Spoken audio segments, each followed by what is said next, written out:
Hello and welcome to Canon Collective. It's been a very intriguing World Cup till now. There have been some very interesting storylines. Some teams have emerged that we would have not thought that they'll do all that well in the tournament. Some really well favored teams have crashed. Turkey, I'm talking about you. So, I want to talk about something I think will be very interesting, especially as the tournament progresses, and that is USA. And are they actually good? I mean, that is what I have been thinking after the past two matches. They've played two games, they've won them both quite convincingly. They have played some dazzling football, six goals, only one conceded. Something seems to be cooking here. So, I want to actually deep delve into this and take you through four and five reasons that I feel that USA might actually be good. First of all, I feel like Pochettino ball has arrived, guys, into this tournament because Mauricio Pochettino is, apart from Carlo Ancelotti, probably the best manager plying his trade in the World Cup right now. He has always had his admirers for the way he plays his football. There is aggressive pressing, there are quick transitions, and he encourages the fullbacks to attack. And his teams, and if you remember the Tottenham team that went into the Champions League final, the way they play football is really easy on the eye. And that is the same with this USA team. And it is quite commendable, guys, because it's very difficult to get an international team to play like this. Understand that the coaches get barely a month and a half across the year to make this team has have any sort of cohesion. So for this team to play like the way they are playing, it's really quite something to watch. The most important thing I think is that they are not dependent on Christian Pulisic. I mean, he is a brilliant player, and coming into this tournament, I felt like they were really quite dependent on him to pull them through the group stages into the last round of 32 or round of 16. But the Pulisic has played probably one half in two matches, and it hasn't looked like USA has missed him at all. And that can only be a good thing. It's not a one man team anymore, and we are seeing so many different players stepping up. And Balogun looks like the real deal. I mean, he in his loan from Arsenal, if you remember, to the French league, he scored some 2021 odd goals, and it looked like he had the world at his feet. But then he kind of faded, and then I think last year with Monaco, he has rebuilt his reputation somewhat.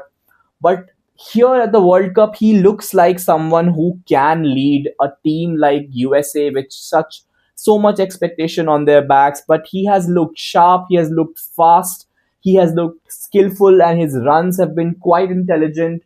And I feel like this might be the tournament in which Balogun comes of age.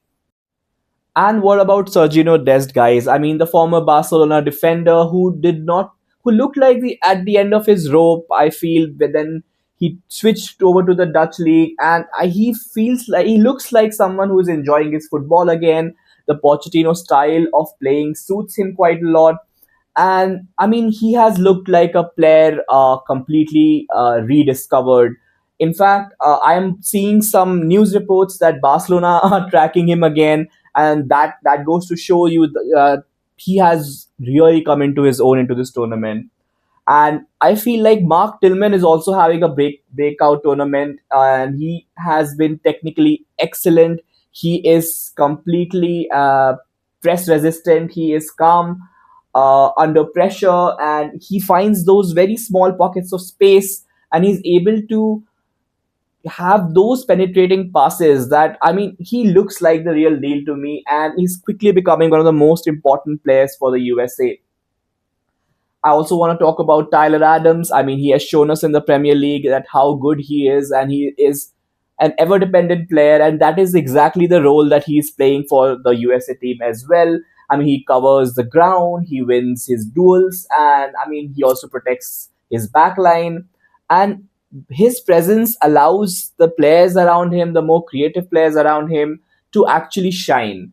And what about Tim Ream, guys? I've talked about him in our over 35 players, and he is again showing that he is never rushed. He reads the game brilliantly.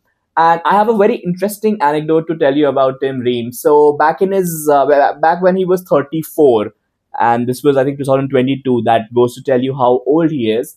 He was at Fulham and he played a match against Pep Guardiola's Manchester City, and there was Erling Haaland as well, and he completely shut them out.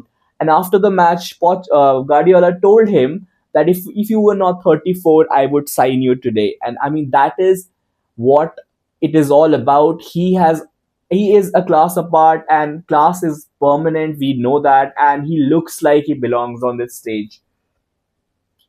And apart from Tim Reading, I mean, Crystal Palace, Chris Richards also looks quite comfortable in defense, and their structure looks very, very solid. And the midfield of Adams, McKennie, and Tillman, it's workmanlike, it's quite hardworking. These guys are able to provide a mix of attacking verve and such engine that they continue to run and run and run. And I feel like in these hot conditions in the USA, a team that has players who can run throughout the 90 minutes, I mean, that is a huge plus point for USA. So the question is, can they actually do it? I mean, by do it, I mean, can they go all the way? I mean, it's too soon to say that. They have always been a tier two team, and USA has never been one of the big boys. But momentum and home advantage can do strange things, and we have seen stranger things in football. So let's wait and watch. What do you think about USA? Please let me know. Like, share, and subscribe. Let's see you in the next one.